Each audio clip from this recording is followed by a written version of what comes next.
Bien-aimés dans le Seigneur, je suis heureux, une fois de plus, de vous retrouver pour poursuivre avec vous le témoignage du petit Kevin. À la réception du premier message, nous crûmes que nous avions déjà tout entendu, mais ce n'était pas le cas, car le Seigneur nous réservait encore plus surprenant comme message et révélation. C'est ainsi que le 4 juillet, comme promis, le Seigneur se manifesta encore à Kevin. Il raconte. Le Seigneur m'a encore visité. Il m'a montré d'horribles choses. J'avais achevé ma prière du soir et je m'étais couché, et lorsque je me suis endormi, je me retrouvais dans le feu et dans le tourment. Je souffrais atrocement. Mon corps brûlait et je ressentais une très grande tristesse dans mon cœur. La douleur que je ressentais était si forte et ne pouvait être comparée à aucune autre douleur. Je dis, Seigneur, ne m'abandonne pas ici. Ne me laisse pas dans ces flammes. Pardonne-moi si je t'ai offensé. Et c'est alors que j'ai entendu une voix comme le tonnerre me demander, qui es-tu? Je répondis, c'est moi ton serviteur, Seigneur, celui à qui tu as révélé ton royaume. Et la voix continua, qui es-tu? Et je repris, Seigneur, tu me connais. C'est à moi que tu as confié la tâche d'annoncer ton message à ton peuple. S'il te plaît, délivre-moi de cet endroit. Je vis une grande lumière venue à moi, et cette lumière éclairait les ténèbres dans lesquelles j'étais, et je pouvais distinguer la silhouette d'un homme dans cette lumière. L'homme dans la lumière me tendit la main et prit la mienne. Je ne pouvais le reconnaître, mais je savais que c'était le Seigneur Jésus, et il me dit, tu étais dans les flammes, et tu souffrais. Ton cœur se remplit d'une grande tristesse, d'une douleur que tu ne pouvais surmonter, et tu as senti les flammes consumer tout ton être. À présent, tu as vu et vécu ce qui attend les pécheurs qui viennent ici. Va leur dire à tous ces pécheurs ce qu'ils vont subir parce qu'ils ne me connaissent pas. Tu es venu ici pour un but précis, voir la tristesse et la désolation du séjour des morts. Et le Seigneur prit ma main et m'amena dans un lieu où se trouvaient des petits enfants et me dit, regarde ces petits enfants. Et je vis les enfants de 2 à 9 ans devant un grand géant. Ils regardaient les dessins animés tels que Dora l'Explorer, Bob l'éponge, Bisounours, Barbie, Peter Pan, Dragon Ball Z, Naruto, Bleach, Fairy Tail, etc. Je pouvais aussi distinguer les logos des chaînes suivantes. Manga, TG, Game One, Nickelodeon. Bref, je pouvais voir toutes les chaînes qui présentent les dessins animés et ces enfants ne pouvaient s'empêcher de regarder l'écran devant eux. Le Seigneur me demanda, sais-tu pourquoi tous ces enfants sont-ils ici? Non, Seigneur, dis-je. C'est à cause de leurs parents qui les ont scandalisés et ne les ont pas conduits à moi. Mais ils les ont détournés de moi et leur châtiment est pire que celui de ces enfants. Le Seigneur me conduisit à un autre endroit où il y avait toujours un écran géant, mais cette fois-ci, on avait affaire aux adolescents et aux personnes plus âgées qui regardaient les films pornographiques, les telenovelas, les films mondains, et je pouvais voir les logos des chaînes Nina TV, Canal+, Disney, NT1, RTL9, TMC, etc. Bref, toutes ces chaînes qui montrent les films et séries, et comme les enfants précédents, ces personnes ne pouvaient s'empêcher de regarder. J'ai, pour la première fois, senti la tristesse qui accablait le Seigneur qui me dit, ça me rend triste de voir tous ces enfants souffrir ici. Beaucoup d'entre eux n'avaient jamais entendu parler de moi. Et ceux qui avaient entendu parler de moi m'ont ignoré. Plusieurs d'entre eux étaient mes enfants bien-aimés, mais à cause de ces choses, ils ont été séduits et ils sont ici. Ils étaient nombreux à y être assis, et pendant qu'ils regardaient l'écran, le feu les brûlait. Nous nous rendîmes par la suite à un autre endroit nommé Reine du Ciel. À genoux devant la statue qu'on dit être, sur terre, Marie, mère de Jésus. Elles avaient leur chapelet en main, brûlaient dans le feu et criaient, « Jésus, pardonne-nous et délivre-nous de ces flammes. » Et le Seigneur leur dit, « Je ne vous ai jamais connus, vous qui avez falsifié la parole de Dieu et qui avez adoré la Reine du Ciel. » Et le Seigneur me dit, « Beaucoup de gens qui adorent cette femme sur la terre disent qu'ils adorent ma mère, mais je vous le dis, je n'ai pas de mère, et Marie qui m'a mis au monde ne sera jamais ma mère, ni ses autres enfants, mes frères, mais tous ceux qui écoutent ce que je dis et les mettent en pratique sont ma mère et mes frères. Ils n'ont vraiment pas d'excuses, ceux qui adorent encore cette femme, car cette parole que je te dis est écrite dans leur Bible. » Nous allâmes dans un endroit où se trouvaient des personnes torturées par les démons. Elles voyaient leur langue coupée, et aux autres, on leur infligeait des supplices insupportables. Et je reconnus de grands chefs d'État décédés. Je vis Nelson Mandela, Thomas Sankara, Mobutu, Patrice Lumumba, Muammar Kadhafi, Abraham Lincoln, etc. Et le Seigneur me dit, Ces gens étaient des personnes puissantes dans le monde. Elles ont tué pour avoir le pouvoir et elles ont fait souffrir plusieurs autres personnes. Aujourd'hui, on leur inflige les mêmes choses qu'elles ont infligées aux autres. Le Seigneur m'amena dans un autre lieu où des personnes adoraient des statues de Bouddha, les statues indiennes, et le Seigneur me dit: ces gens que tu vois ne m'ont jamais connu. C'est à cause de leur père qu'ils sont ici. Ils ont été détournés de moi par leurs parents. Il faudrait que mes serviteurs sur la terre aillent leur parler de moi, car je suis aussi leur Dieu et vous êtes tous mes enfants. Le Seigneur m'amena dans un autre endroit où se trouvaient les célébrités, et je vis Michael Jackson chanter et danser. À chaque pas de danse qu'il esquissait, et à chaque chant qu'il exécutait, cela s'accompagnait d'une très grande douleur. Près de lui, se trouvaient des personnes qui chantaient et dansaient comme lui, et j'entendais crier très fort: ne chantez plus, ne chantez plus. Aie pitié de nous, ne nous fais plus souffrir. J'entendais aussi d'autres célébrités dire la même chose et le Seigneur me dit: tous ces gens que tu vois là ont vendu leur âme au diable pour avoir la gloire du monde. Ils ont été aveuglés par le bonheur qui s'offrait à eux sur la terre et n'avaient pas réalisé qu'ils se retrouveraient ici après tout cela. Beaucoup de ceux qui sont encore vivants font comme eux. Vous préférez être heureux et souffrir pour toujours. Vous ne réalisez pas que ce bonheur ne vous sert à rien, car mieux vaut être malheureux et être heureux après que d'être heureux et malheureux après. Tous ces musiciens que tu vois là, leur douleur augmente à chaque fois qu'une personne sur la terre chante leur musique, et si cette personne venait à mourir, elle viendrait ici chanter avec eux. Dis à toutes ces personnes, encore ignorantes, que l'enfer est bien réel, et s'ils ne se repentent pas maintenant, il n'y aura pas de pardon pour eux après. Le Seigneur m'amena ensuite dans un lieu nommé Sacré-Cœur. Je pouvais y voir des personnes à genoux devant la statue de Jésus, celui qu'on dit être Jésus sur terre. Elles subissaient le même sort que ceux qui adoraient Marie, et le Seigneur me dit: ces personnes adorent cet homme et disent qu'il m'adore, mais ce n'est point moi, et personne sur la terre ne peut me représenter. Ils ont cette parole qui les condamne tous. Et lorsque le Seigneur me disait cela, je voyais écrit Exode 20, verset 4. Et le Seigneur continua: il est écrit dans ta Bible, tu ne feras point d'image taillée, ni de représentation quelconque de ce qui est en haut dans les cieux, qui sont en bas sur la terre, et qui sont dans les eaux plus bas que la terre. Mais ils ont falsifié la parole de Dieu, et ont ajouté leurs propres commandements. Beaucoup de ceux qui sont dans ce supplice étaient conscients de leurs erreurs, mais n'ont pas voulu changer. J'y ai vu des prêtres catholiques, des enfants de cœur catholiques, des sœurs catholiques, ainsi que des personnes de tout âge. Ils étaient tous à genoux dans les flammes. Le Seigneur ajouta: cette religion catholique, c'est la religion de l'Antéchrist, et l'Antéchrist apparaîtra sous cette forme. C'est eux qui profèrent tous ces blasphèmes sur moi. Je ne suis pas un Dieu imparfait pour que vous me regardiez comme un homme. Si vous le faites encore, cela voudrait dire que vous n'avez pas encore compris ce que je suis. Pour comprendre ce que je suis, vous devez me chercher, non pas physiquement, mais spirituellement. L'intelligence de beaucoup est voilée. Priez pour avoir le discernement. Moi j'ai vu le Seigneur, et il n'a rien de ce Jésus qui est représenté aujourd'hui sur terre. Et le Seigneur m'a dit: tout ce que je t'ai montré, c'est ce que tu devais savoir. Il y a beaucoup d'autres endroits de supplice que je ne t'ai pas montré, mais ce que tu sais est suffisant pour que beaucoup se répandent. Nous avons quitté cet endroit et je me suis retrouvé dans un jardin magnifique avec une vaste étendue d'herbes et de très belles fleurs. Et je pouvais voir la vie couler dans toutes les plantes de ce jardin. Je vis aussi des oiseaux radieux qui chantaient de belles mélodies et j'ai vu le Seigneur assis dans ce jardin et il me dit: viens et allonge-toi ici. J'allai et je m'allongeai sur sa poitrine. Il me tint dans ses bras et me dit: je t'ai fait vivre ce qui attend les élus qui vont m'abandonner. Et je dis: Seigneur, c'est si horrible et douloureux d'être là-bas. S'il te plaît, pardonne-leur. Et le Seigneur me dit: je ne peux rien faire pour eux s'ils ne changent pas. Je repris: Seigneur, il faut que je convainque le maximum d'entre eux de changer, car je ne voudrais pas qu'ils aillent là-bas. Et le Seigneur me dit: beaucoup te rejetteront et ne te croiront pas, parce qu'ils ne croient pas que ces choses sont réelles. C'est pourquoi seuls ceux qui auront la foi seront sauvés. Toi, si je ne t'avais pas montré ces choses, tu n'aurais pas cru, mais heureux ceux qui n'ont pas vu, mais qui croient.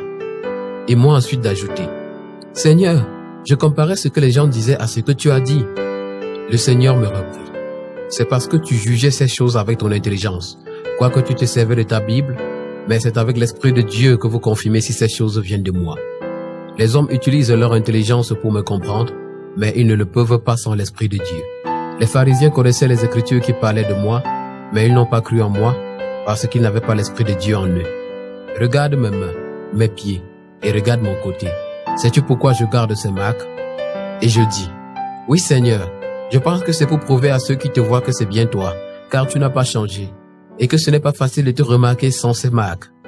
Et le Seigneur d'ajouter, oui, tu as vu juste, mais ce n'est pas tout à fait ça. C'est pour que lorsque je reviendrai, ces marques servent de témoignage qu'ils m'ont vraiment crucifié, le Fils de l'homme. Et aussi pour montrer que j'ai donné ma vie pour le rachat des péchés, pour sauver ceux qui ont cru en moi. Ces marques serviront à racheter les justes et à condamner les pécheurs, mais je ne les aurai plus lorsque tout sera accompli.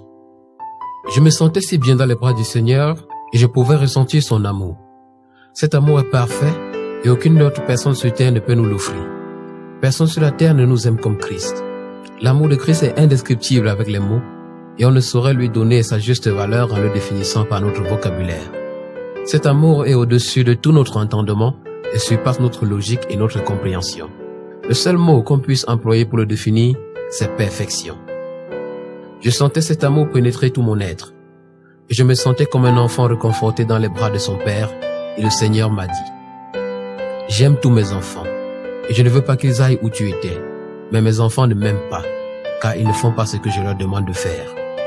Le Seigneur me demandait encore, sais-tu pourquoi je me suis révélé à toi? Seigneur, c'est parce que je te l'ai demandé de tout mon cœur et j'ai jeûné et prié pour cela, dis-je. Le Seigneur reprit, ton désir a été différent.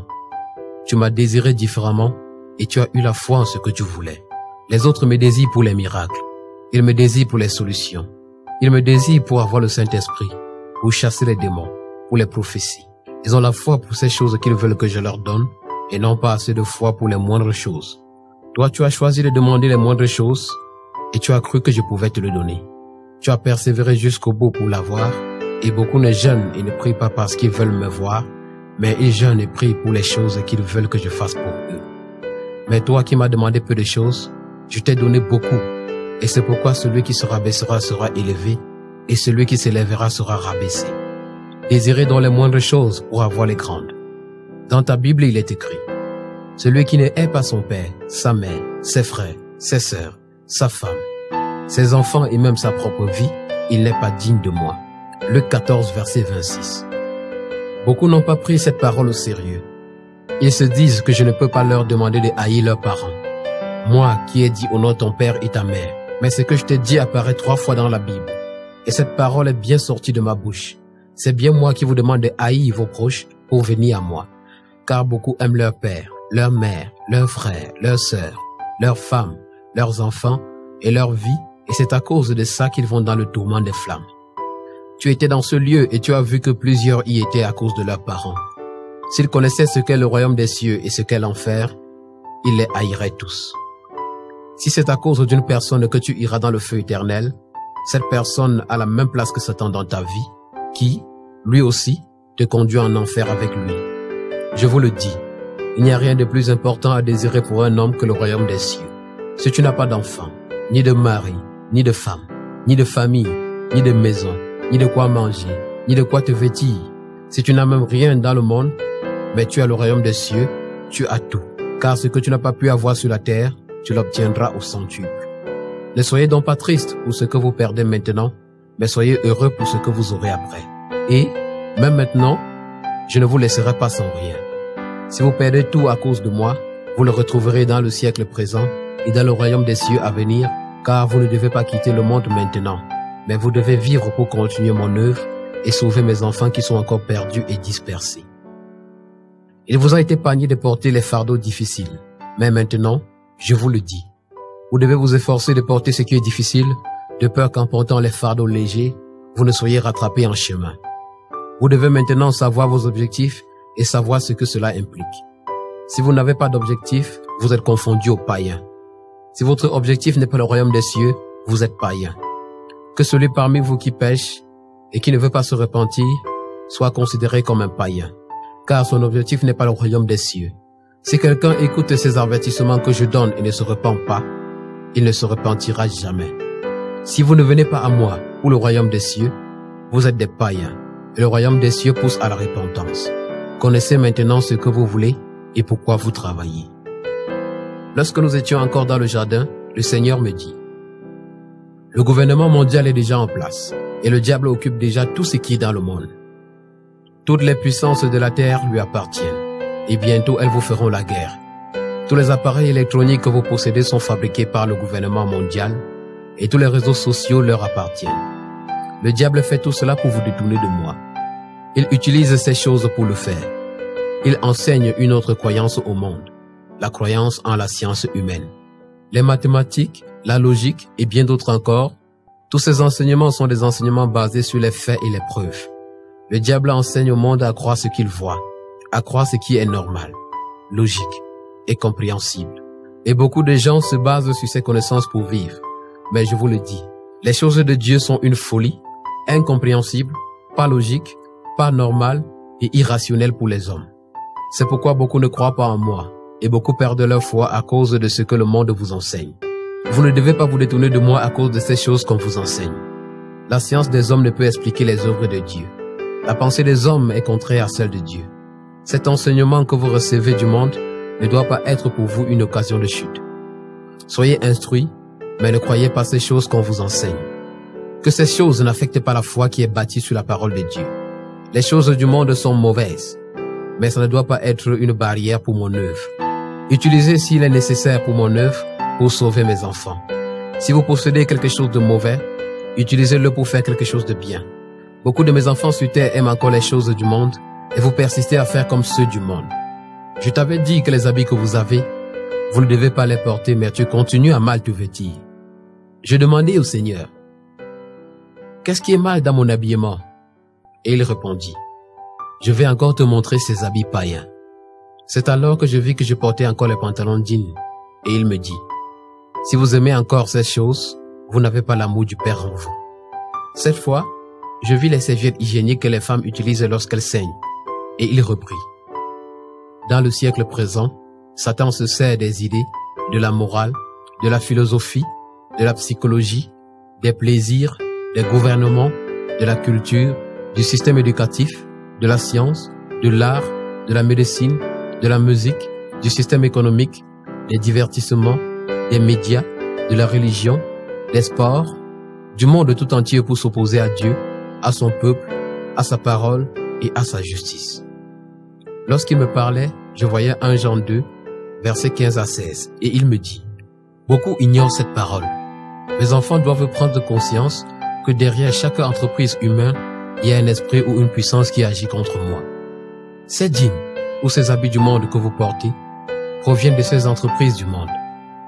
Le monde, c'est aussi tous les systèmes religieux, humains, toutes les organisations et les églises chrétiennes et mondaines qui ne se conforment pas à l'enseignement de ma parole. Satan est le Dieu de ce siècle qu'il contrôle avec son ordre d'esprit mauvais. Ses enfants sont les fils de ce siècle, les enfants de la rébellion, qui refusent de se soumettre à la vérité qui dénonce le mal. Le monde et l'église véritable sont opposés l'un de l'autre. Le monde est sous la domination de Satan et l'église m'appartient, elle est sous ma domination. Ainsi, vous mes enfants, vous devez être à part car vous êtes étrangers dans le monde. Vous devez vaincre le monde, haïr le mal, mourir au monde et être délivrés par moi. Aimer le monde détruit votre communion avec moi et détruit votre vie spirituelle. Vous devez publiquement dénoncer les œuvres de ce monde car vous êtes le sel et la lumière du monde. Vous devez amener mes enfants à moi en leur disant la vérité. Le monde sera pour vous, mes enfants, une source de difficultés, de haine, de persécution et de souffrance, mais tout cela n'est que temporaire, car le monde et tout ce qu'il renferme sera détruit. Après cela, le Seigneur prit ma main et m'amena dans un autre lieu, il avait autre chose à me montrer. Je me retrouvais à gravir des marches d'escalier, et nous arrivâmes devant un portail, et nous entrâmes et le Seigneur me dit, la première fois que tu es entré ici, tu es entré par l'ouest, et cette fois-ci, nous sommes entrés par le sud. Lorsque nous fûmes entrés, nous étions dans une autre cité et nous marchions sur une route en nord. Après une courte distance de marche, je vis des ouvriers qui travaillaient et le Seigneur me dit, ces personnes que tu vois là sont des anges qui construisent la maison des élus. Regarde et dis-moi ce qu'ils font. Ils tournent le béton, dis-je. Regarde et dis-moi quel est le matériau qu'ils utilisent, répliqua-t-il. Et je dis, c'est de l'or pur, Seigneur. Et les maisons y étaient très belles, plus belles et plus luxueuses que celles que le Seigneur me montra précédemment. Et le Seigneur me dit, le matériau utilisé pour construire la maison des élus, c'est de l'or pur. Comment cela se fait-il que mes serviteurs ont donné l'impression à la terre que je suis un Dieu tellement irresponsable, incapable de financer moi-même mon œuvre sur la terre? Et puis, le Seigneur ajouta, si le président te confie une course à faire et ne te donne pas de l'argent pour le faire, es-tu obligé de demander de l'argent aux passants pour faire la course? Comment réagiront-ils? Je répondis, ils ne me croiront pas, Seigneur. Ils diront, comment est-ce que le président peut-il te confier une course sans te donner de l'argent pour le faire? Et le Seigneur me dit, c'est aussi ce que font mes serviteurs. Ils vont partout dire que c'est moi qui les ai appelés et envoyés, mais que je ne leur ai pas donné l'argent pour faire le travail que je leur ai demandé de faire. C'est pourquoi ils développent toutes sortes de manières pour prendre l'offrande. Parfois, lorsqu'ils font cela, j'ai envie d'ouvrir le ciel et de crier, ne les écoutez pas, je ne les ai pas envoyés. Dans vos églises, il y a toutes sortes d'offrandes. Offrandes générales, offrandes spéciales, offrandes de partenaires, et j'en passe. Et lorsqu'ils viennent à l'autel prier, ils disent, Seigneur, nous commandons au vent du sud, au vent du nord, d'apporter l'argent. C'est ainsi qu'on leur apprend à faire dans leurs écoles de formation, et c'est ça le premier problème. Dans leur ministère, il n'y a jamais mon nom écrit dans les sources d'entrée d'argent. Lorsqu'ils organisent quelque chose, ils ne me demandent pas de l'argent, mais demandent aux fidèles. Et j'ajoutai par la suite, Seigneur, nous savons que lorsque les fidèles donnent, c'est toujours toi qui donnes. Le Seigneur me dit, non, vous pouvez faire ces choses vous-même. Vous n'avez pas besoin de moi pour prendre de l'argent dans vos différents ministères, et vous le faites sans moi. Dans vos prévisions d'argent, il n'y a jamais mon nom écrit quelque part. Mes serviteurs ont appris une mauvaise théologie de l'argent. On leur a appris de ne jamais me demander de l'argent parce que je ne donne pas de l'argent aux gens. Que je ne fabrique pas de l'argent ici au ciel pour vous donner et que si vous me demandez de l'argent, je vous donnerai du travail. Qui a mis l'argent dans la bouche du poisson que j'avais demandé à Pierre de pêcher? Et je répondis, mais Seigneur, tu l'as envoyé dans ce qu'il connaissait, dans son travail, pour trouver de l'argent. Si tu avais voulu lui donner de l'argent, tu l'aurais mis dans sa main. Et le Seigneur reprit, comprends bien. Je n'avais pas demandé à Pierre d'aller pêcher 100 poissons et de fouiller leur ventre afin de retirer de l'argent, mais j'avais dit, lance l'hameçon. Le premier poisson que tu pêcheras, ouvre sa bouche. Prends l'argent qui s'y trouve et serre-t'en pour payer l'impôt. Et je repris, mais pourquoi, Seigneur, n'avais-tu pas mis l'argent directement dans sa main ou dans sa poche? Et le Seigneur ajouta, c'est parce que comme toi, Pierre n'y comprenait rien et je ne voulais pas le scandaliser. Si l'argent venait de ma main ou de sa poche, il allait le jeter et fuir. Si vous êtes en train de prier et que l'argent se met à tomber du ciel, quelle sera votre réaction? Nous allons tous sortir et fuir, Seigneur, répondis-je. Et le Seigneur reprit, c'est aussi ça votre problème. Vous croyez plus en la puissance de Satan qu'en la mienne. Il est écrit dans la Bible que l'oiseau apportait à Élie du pain et de la viande, et cet oiseau était un corbeau. Combien parmi vous, s'ils prient pour me demander du pain et voient un corbeau s'approcher d'eux avec de la nourriture, ne vont-ils pas croire que c'est l'œuvre du diable et invoquer le feu sur mon corbeau? Vous croyez en Satan plus que vous ne croyez en moi. Je n'ai pas mis l'argent dans la main de Pierre, parce que quand bien même j'ai fait descendre la nappe du ciel, il m'a résisté. Cela est écrit dans votre Bible. Vois-tu, si j'avais mis l'argent dans sa main, je l'aurais perdu. Les enfants de Satan qui sont dans les sectes et qui font les parties avec lui, ne reçoivent-ils pas de leur maître des serpents qui leur donnent de l'argent? Si Satan peut faire cela avec ses enfants, est-ce que le Dieu qui a créé le ciel et la terre ne peut-il pas faire autant? C'est parce que mes serviteurs m'ont coupé de la source de provision d'argent qu'ils se battent pour avoir. Et je m'assure toujours que l'argent que vous avez ne suffise jamais pour faire ce que vous avez à faire. Il n'y a aucun homme de Dieu sur la terre qui a dans son panier de dîmes et d'offrandes l'argent nécessaire pour faire l'œuvre que le Seigneur lui a demandé de faire. Et je m'arrange toujours que ce soit ainsi, afin que vos yeux et votre confiance ne soient pas dans votre panier d'offrandes, mais afin qu'ils soient en moi. Je veux que vous fassiez votre ministère en regardant vers moi, que vous fassiez votre ministère les yeux levés vers le ciel. Est-ce possible de regarder au ciel et sur la terre au même moment? Est-ce possible de regarder au ciel avec un œil et de regarder sur la terre avec l'autre? Vous ne pouvez pas me demander et demander aux hommes à la fois. Soit vous me demandez, soit vous demandez aux hommes. Donc, à chaque fois que vous regardez aux hommes, Ne dites pas que c'est à moi que vous regardez. Si vous me parlez à moi, plus que vous ne parlez aux hommes, je leur ferai faire pour vous ce que vous ne pouvez leur faire faire quand c'est vous-même qui leur parlez. J'ai encore des anges qui marchent sur la terre afin de financer mon œuvre, mais vous ne leur faites jamais appel. Vous n'avez jamais eu accès à ces anges parce que vous n'y croyez même pas. Jusqu'à ce que vous changiez votre théologie d'argent, vous n'aurez jamais accès à ces anges. Je t'ai révélé un jour qu'il était temps pour la provision miraculeuse, mais tu n'avais pas compris ce que je voulais par là dire. Maintenant tu le sais. Il est temps que je finance moi-même mon œuvre. Cette provision miraculeuse ne viendra pas de l'offre ou des dîmes, mais c'est moi-même qui vous donnerai l'argent dont vous aurez besoin. Pendant mon ministère sur la terre, je n'ai jamais pris l'offrande. Tu ne verras jamais dans la Bible où l'on me donnait, c'était toujours moi qui donnais. C'est ainsi que j'ai fait mon ministère. Je n'ai jamais demandé, mais c'est les autres qui me demandaient. Je ne manquais de rien, j'avais tout ce dont j'avais besoin. Après m'avoir dit tout cela, le Seigneur ajouta: de la même manière que le ciel est loin de la terre, la vision des hommes est différente de la vision de Dieu. Va dire aux gens que l'enfer existe vraiment et que s'ils ne se repentent pas, ils iront tous là-bas. Dis-leur de faire attention et d'enseigner ma parole avec sainteté. Que celui qui croit être debout craigne de tomber. Ce que j'attends de vous, c'est d'ouvrir les yeux des aveugles, des païens, des chrétiens, pour amener les âmes au ciel. Arracher leurs âmes de l'obscurité. Dis-leur que je suis prêt à faire de grandes choses dans leur vie. Faites-moi confiance. Vous êtes mes enfants bien-aimés. Tous ceux qui vous insulteront, vous régneront, vous persécuteront et vous feront souffrir, vous infligeront toutes sortes de mauvaises choses à cause de mon nom. Pardonnez-leur et priez pour eux. Je vous aime beaucoup. C'est pourquoi il est temps, si vous m'aimez, de prêcher la bonne nouvelle aux brebis perdues. Dis-leur de ne plus aimer le monde, de ne plus porter les choses du monde. Enseignez la sainteté. Je vous aime beaucoup et je sais que vous allez le faire. Prêchez aux jeunes, aux hommes, aux femmes et aux chrétiens de se repentir. Ne soyez pas orgueilleux. Humiliez-vous et je vous montrerai de grandes choses. Je suis le Dieu vivant, je suis le Père, je suis le Fils, je suis le Saint-Esprit, je suis l'Alpha et l'Oméga, le premier et le dernier, celui qui est, qui était et qui vient. J'ai vaincu la mort, je vis pour des siècles des siècles. Je suis le Dieu véritable, moi, Jésus de Nazareth, et je serai avec vous jusqu'à mon avènement. Je vous aime beaucoup. Repentez-vous, repentez-vous. Désormais, je me tiens à la porte. Tout ce que vous faites, j'entends et je vois. Fuyez la colère qui vient et accrochez-vous à moi. Chers frères et sœurs en Christ, le Seigneur lui-même a été clair et cette parole est très édifiante. Il nous aime tellement et ne nous demande que de nous repentir et de nous accrocher à lui.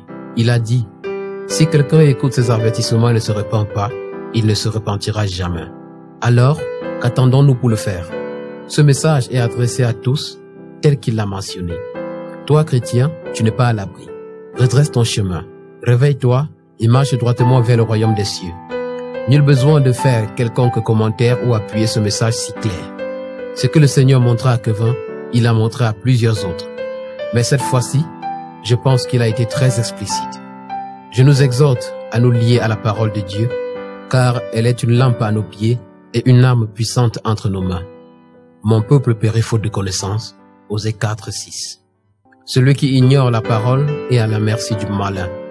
Le Seigneur nous l'a dit, il est à la porte, il vient, soyons prêts, ouvrons-lui notre cœur. Soyez bénis au nom de Jésus. Que la gloire revienne à Jésus-Christ, notre Seigneur et Sauveur.